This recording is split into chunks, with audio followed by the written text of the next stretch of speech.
En Génesis 3, los espinos representan al hombre caído bajo la maldición. Esto es lo que significan los espinos o la zarza. Esto es que era una señal que representa al hombre pecador, un pecador bajo una maldición. Pero ahora en el capítulo 3 de Éxodo, estos espinos ya no están bajo la maldición. Bienvenidos al Estudio Vida de la Biblia con Witness Lee. Esperamos que este Estudio Vida los introduzca en un disfrute más profundo de las Escrituras y de nuestro querido y precioso Señor Jesús. Visítenos en nuestra página de internet radiolsm.com y allí podrán escuchar gratuitamente todos los programas radiales del Estudio Vida. La historia de Moisés y la zarza ardiente es uno de los relatos clásicos de la Biblia, cuyos detalles irradian luz en abundancia y contienen revelación divina. Pero es preciso tener la clave para captar el significado, y en el mensaje de hoy, que se titula La zarza corporativa, veremos las riquezas inescrutables de Cristo. Para explorar el mensaje de hoy está con nosotros José Ramón Asensio. Gracias, hermano, por invitarme a su programa de nuevo. Es un verdadero disfrute presentar estos mensajes a todos los que anhelan experimentar más al Señor. ¿No es así, José Ramón?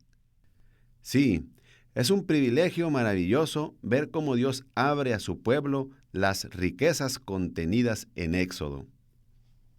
Pues bien, el capítulo 3 de Éxodo relata una historia muy conocida.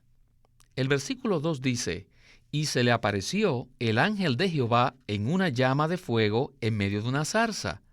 Y él miró, y vio que la zarza ardía en fuego, y la zarza no se consumía». José Ramón, esta es una historia muy conocida. Sin embargo, en los detalles de esta historia hay muchas riquezas espirituales. ¿No es así? Sí, sin los detalles perderemos mucho de la aplicación de esta historia. Y hoy veremos detalles llenos de revelación que no habíamos visto antes. Pues sin más preámbulos, vayamos al estudio vida de hoy en el libro de Éxodo. Moisés, as God's called one el llamado de Dios, in the eyes of God as a thorn bush. a los ojos de Dios, era una zarza. I don't believe En esta anyone tierra no creo has que a haya big nadie concern que le guste ser una zarza. Nadie quiere, por ejemplo, tenerla en su jardín, ¿verdad? En cierto sentido, la zarza representa al llamado de Dios, al que fue llamado por Dios, como Moisés. Sin embargo, por otro lado, este fue rechazado, pero la gloria de Dios ardía sobre este que fue rechazado. Este cuadro de la zarza en tipología representa a Moisés, quien fue rechazado por los hombres, pero aceptado por Dios. Porque Dios vino a él, moró en él y ardía en él. Sí, en Moisés. Pero tenemos que ver algo más. Y es que en la Biblia esta tipología no se refiere solamente a un individuo, sino también a un grupo corporativo. Y el pueblo corporativo de Dios eran los hijos de Israel. Moisés no estaba separado de los israelitas, sino que era una parte de ellos. La zarza representa el aspecto corporativo también. Moisés los consideraba que eran una zarza y se incluía a sí mismo entre ellos. Él no se sentía separado de ellos, sino que él también consideró a todos los hijos de Israel como zarzas. Sin embargo, aleluya, el Dios que bendice moraba en esa zarza. Si Dios nunca pudiese morar en esa zarza, todos nos daríamos por vencidos. además de ser zarza, ¿qué podemos ser? Tal vez diga, bueno, yo soy un caballero. Bueno, sí, pero sería una zarza de caballero. O si dice, bueno, pero yo soy médico. Sí, pero es usted un médico zarza, un doctor zarza, lleno de espinas. Ustedes son Moiséses y yo también soy Moisés. Individualmente somos los Moiséses de hoy en día, pero corporativamente somos una zarza corporativa, la cual es hoy día la iglesia. En Deuteronomio 33:16 habla de que Dios habitó en la zarza. Si en este versículo en Deuteronomio no podríamos saber que el fuego que ardía dentro de la zarza era Dios. Desde ese entonces, Dios moró en él. Desde el punto de vista de Dios, Moisés era un hombre de Dios. Pero según Moisés, él se consideraba una zarza. Sentía que solamente era una zarza y también consideraba a todos los hijos de Israel como zarzas. Pero, aleluya, el Dios que bendice habitó dentro de esta zarza. Si Dios no pudiese morar en esa zarza, entonces no tendríamos esperanza. José Ramón, la zarza ardiente representa a Moisés como individuo y también a los hijos de Israel como una entidad corporativa. ¿Podría usted desarrollar estos dos aspectos de la zarza ardiente? La zarza ardiente es una figura muy preciosa. El fuego representa la santidad de Dios. Y la zarza simboliza a Moisés como el que ha sido llamado por Dios. Aunque Moisés había sido rechazado por los hombres, él fue aceptado por Dios. Así que la zarza ardiente representa a Dios que ardía sobre él y dentro de él. Pero la zarza ardiente también se refiere a los hijos de Israel como entidad corporativa. Al tratar con su pueblo, Dios tenía la meta de obtener una morada.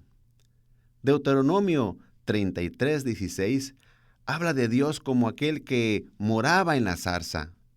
Dios poseía esta zarza corporativa, los hijos de Israel, y Él habitaba en medio de ellos. Los hijos de Israel eran una zarza, pero eran la casa de Dios. Como individuos, todos somos los Moiséses de hoy, pero también formamos parte de la iglesia, que es la casa del viviente Dios. Somos la zarza corporativa y la gloria de Dios arde en nosotros. Amén. Bueno, en la siguiente porción veremos cómo el hermano Lee junta 3 capítulos de la Biblia: Éxodo 3, Génesis 3 y Gálatas 3. Aunque aparentemente estas porciones no están relacionadas, en conjunto pintan un cuadro increíblemente profundo. Así que adelante con esta sección del mensaje. I would call your full attention Les pido que presten atención to these chapters. a estos 3 capítulos. I can tell you, Y en verdad les digo que nunca he conocido a ningún lector ni maestro bíblico que haya puesto juntos estos 3 capítulos. Éxodo 3 con Génesis 3 y Gálatas 3. Pero estos 3 capítulos sí están conectados. Y eso queremos ver en esta porción del mensaje. En Éxodo 3 está la zarza que arde. Pero, ¿de dónde vino la zarza? Bueno, tenemos que regresar a Génesis 3, donde vemos que la zarza o los espinos vinieron de la maldición debido al pecado. El pecado entró y después le siguió la maldición. En Génesis 3, los espinos representan al hombre caído bajo la maldición. Esto es lo que significan los espinos o la zarza.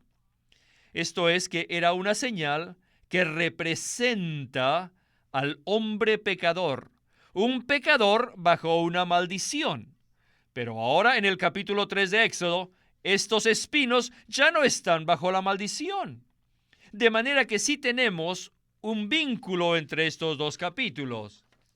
Los espinos están relacionados a la maldición, pero aquí esta zarza se convierte en un vaso. Muy bien, ahora el segundo punto. La Biblia, en el capítulo 3 de Génesis, menciona la espada encendida por primera vez, debido a que el pecado entró y después la maldición continuó. Pero, ¿qué sigue además de esto? Sí, la espada encendida. Estas dos cosas están allí. El pecado vino, la maldición entró y luego podemos ver la espada encendida. El pecado trajo la maldición y la maldición, podemos decir, trajo a la espada encendida. Pero la espada encendida no visitó a los pecadores que habían sido maldecidos, sino que solamente los excluyó. ¿De qué cosa? Los excluyó del árbol de la vida, de la fuente de vida que es Dios. Si leemos solamente Génesis 3, si hubiese solamente esa parte de la Biblia, les digo, quedaríamos sin esperanza. Pero sabemos que entre Génesis 3 y Éxodo 3, o sea, de Génesis a Éxodo, la Biblia nos revela algo muy positivo. Y es que un cordero fue inmolado y ofrecido a Dios por nosotros. Y ese cordero llegó a ser nuestra redención, mediante la cual fue quitada la maldición. Para ver este punto, necesitamos pasar un tiempo aquí, y especialmente en el capítulo 3 de Gálatas. En Gálatas 3:13 dice que Cristo se llevó la maldición. Dice que fue hecho por nosotros maldición, lo cual indica que la maldición fue quitada. Después el versículo 14 nos dice que nos fue dada la promesa del Espíritu. Les digo, este Espíritu es el fuego que ardía allá en Éxodo. En Gálatas 3 nuestra maldición fue quitada y el fuego fue dado. En Gálatas 3 no se ve que la promesa del Espíritu dado es el Espíritu, pero al leer el capítulo 2 de los Hechos, cuando el Espíritu fue derramado, les digo, el símbolo allí fue el fuego. Las lenguas como de fuego. Quiere decir lenguas del Espíritu. En Lucas 12:49, el Señor Jesús dijo, fuego he venido a echar sobre la tierra. ¿Qué fue eso? Fue la predicción del Espíritu. En el día de Pentecostés, Él vino como fuego. El fuego que nos había excluido de Dios se hizo el fuego que nos visitó. ¡Oh, aleluya! ¿Qué vemos en Éxodo? La zarza y el fuego que llegaron a ser uno. En Génesis 3, la zarza fue excluida del árbol de la vida, o sea, excluida de Dios, mediante la espada del fuego ardiente. Pero en Éxodo 3, los dos llegan a ser uno. La zarza se hizo el vaso y el fuego no solo arde, sino también nos visitó. No hay duda, José Ramón, que necesitamos detenernos un poco en esta porción. ¿Podría usted ayudarnos a comprender la conexión que vincula estos tres capítulos? O sea, Génesis 3, Éxodo 3 y Gálatas 3. El vínculo entre estos tres capítulos es el espino y el fuego. Después de la caída de Adán, que incluyó a toda la humanidad. Génesis 3:18 menciona los espinos y cardos, o sea, se refieren a la zarza. Las espinas provienen de la maldición causada por el pecado y simbolizan al hombre caído bajo la maldición. En el versículo 24 vemos el fuego. ¿Por qué se colocó una espada encendida al oriente del huerto que se revolvía por todos lados para guardar el camino del árbol de la vida? En Génesis 3 vemos el espino y el fuego. El hombre cayó bajo una maldición y el fuego de la santidad de Dios excluyó a los pecadores malditos y les impidió tener un contacto con Dios como el árbol de la vida. Luego, en Éxodo 3 también vemos la zarza y el fuego. Y la zarza aquí no se consumió, lo cual indica que Dios no elimina al ser humano, sino que más bien deposita fuego dentro de él. Mediante la redención, la espina maldita se convierte en el vaso de Dios y la llama de fuego se hace uno con la zarza. Mediante la redención, la maldición ha sido quitada y el Dios Santo mora en la zarza. El fuego llega a morar en Moisés, el individuo, y también en el Israel, el pueblo corporativo de Dios. Este pueblo corporativo era Israel en el Antiguo Testamento y ahora en el Nuevo Testamento es la iglesia. Y vemos la realidad de este cuadro en Gálatas 3 y 14. El versículo 13 dice: Cristo nos redimió de la maldición de la ley, hecho por nosotros maldición.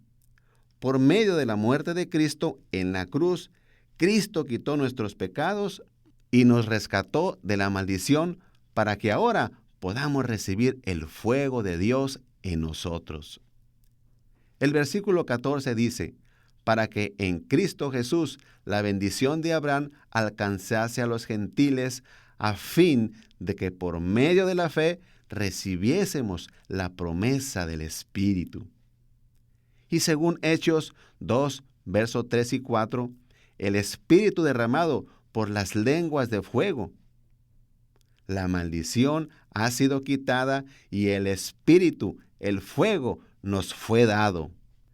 Así, en estas 3 porciones de la Biblia tenemos los espinos, la zarza, que proviene de la maldición causada por el pecado, y el fuego, que es la santidad de Dios, el Dios Santo.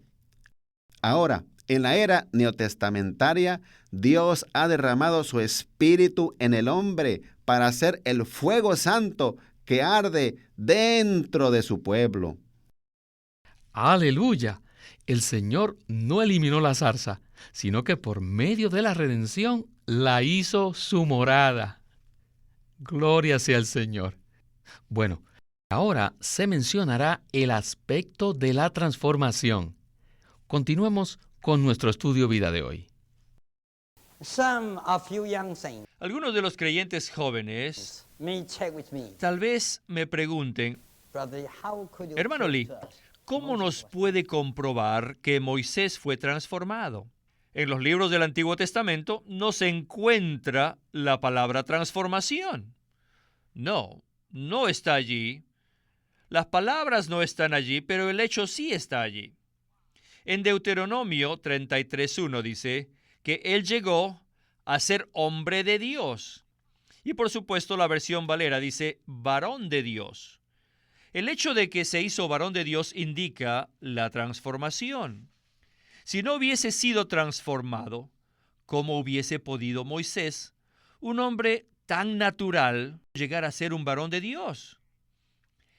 Miren, él estuvo en el monte por 40 días y luego, cuando bajó, su cara resplandecía. Les digo, el fuego ardiente ardió dentro de él. Él fue como un metal que se mete en el fuego y después de media hora, el fuego ha entrado en la esencia del metal y lo hace arder. Moisés estuvo bajo el fuego de Dios en el monte y la gloria de Dios se forjó en su esencia y por lo tanto ardía dentro de él. Y cuando bajó, su cara resplandecía. ¿No es esa una transformación? Un pedazo de metal frío se pone dentro del fuego por media hora. ¿Y cómo se pone?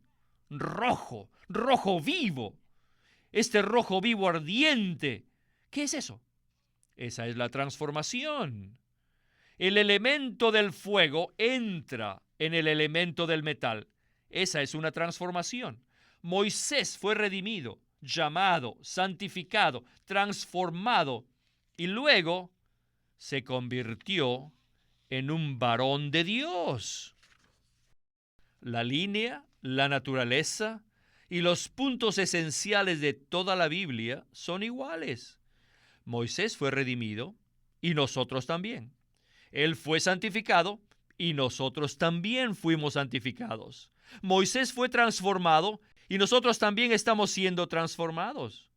Él fue hecho un varón de Dios y les digo, Si no es hoy día, un día todos ustedes llegarán a ser varones de Dios.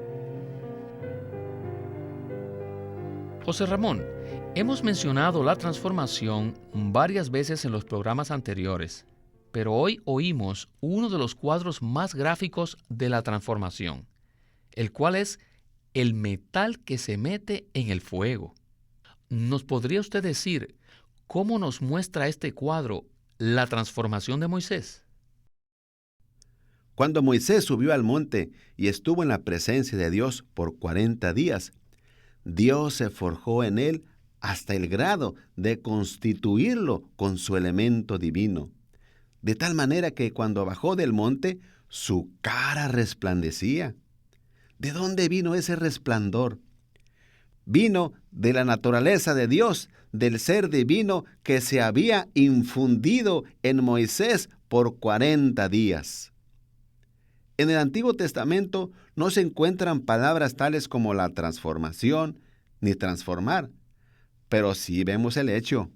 Moisés estuvo en la presencia de Dios por un período de tiempo, en lo cual Dios le habló, se infundió en él y como resultado Moisés resplandecía. El ejemplo de la transformación que el hermano Lee usa aquí es el metal puesto en el fuego hasta que brilla. Moisés resplandecía como acero incandescente y la gloria de Dios ardía dentro de su ser. Esto no es un cambio de hábito, ni un cambio en nuestro vivir para tratar de mejorarnos. No. Dios infunde su fuego divino en nuestro ser, de manera que no seamos consumidos, sino transformados por Él. Todos deseamos tener este fuego en nosotros y podemos tenerlo. Tal como el fuego en el día de Pentecostés, ¿verdad? Sí. En el día de Pentecostés los creyentes fueron llenos del Espíritu y lenguas de fuego estaban sobre ellos. Necesitamos permanecer en la presencia de Dios para que seamos infundidos de Él y por tanto ser reconstituidos con su naturaleza y vida para que lleguemos a ser hombres de Dios, es decir, Dios hombres. El creyente transformado tiene fuego y arde con la gloria de Dios. Esta es la transformación. Dios desea que este fuego arda no solo en nosotros individualmente, sino corporativamente en su iglesia, para transformarla y que sea su morada en la tierra. Así es que Dios obtiene su casa y su morada en estas zarzas ardientes. Sí, como dijo usted, el factor que transformó a Moisés fue que él pasó 40 días en la presencia de Dios. Esta es la clave para la transformación. ¿No es así? Sí, esta es la clave. Hay que pasar tiempo en la presencia del Señor para recibir la infusión de su palabra viviente. Gloria al Señor por este mensaje. No hay duda de que el estudio Vida de Éxodo es maravilloso. Así que recomendamos a todos nuestros radioyentes a que nos continúen escuchando en los próximos programas. Sí, yo también animo a todos nuestros radioescuchas que si desean ver y experimentar las profundidades del libro de Éxodo, obtengan los mensajes escritos del estudio Vida. Y a usted, José Ramón, muchísimas gracias por habernos acompañado. Gracias, hermano, por invitarme a su programa. Estoy muy contento este día.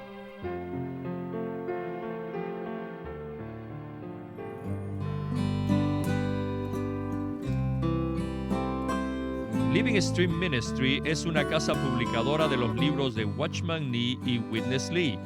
Y queremos decirles que entre ellos hay uno titulado El carácter del obrero del Señor. En este título, Watchman Nee enfatiza que nuestra utilidad al Señor está determinada por la constitución de nuestro carácter. Los elementos naturales indeseables de este deben ser quebrantados mediante la rica misericordia y gracia de nuestro Señor. y las cualidades del Señor mismo deben ser reforzadas y cultivadas. Uno no llega a ser útil de la noche a la mañana. Debemos cultivar nuestro carácter si deseamos ser siervos eficaces del Señor. En el libro titulado El carácter del obrero del Señor, Watchman Nee presenta rasgos específicos del carácter que son cruciales para el obrero cristiano. El siervo del Señor debe saber escuchar, amar al prójimo, estar dispuesto a sufrir, llevar las riendas de su propio cuerpo y ser diligente, moderado y estable. Watchman Nee también aborda otros temas útiles como por ejemplo ser demasiado volubles o estar apegados al dinero. Estos mensajes, anteriormente publicados bajo el título El obrero cristiano normal, se presentan aquí basados en una nueva traducción de los mensajes originales que se publicaron originalmente en chino y con el mismo título que usó el hermano Nee en dicho idioma. El carácter del obrero del Señor, por Watchman Nee. Queremos animarlos a que visiten nuestra página de internet libroslsm.com. Allí encontrarán los libros impresos del ministerio de Watchman Nee y Witness Lee, la Santa Biblia versión recobro con sus notas explicativas, y también encontrarán folletos, himnos, varias publicaciones periódicas y libros en formato electrónico.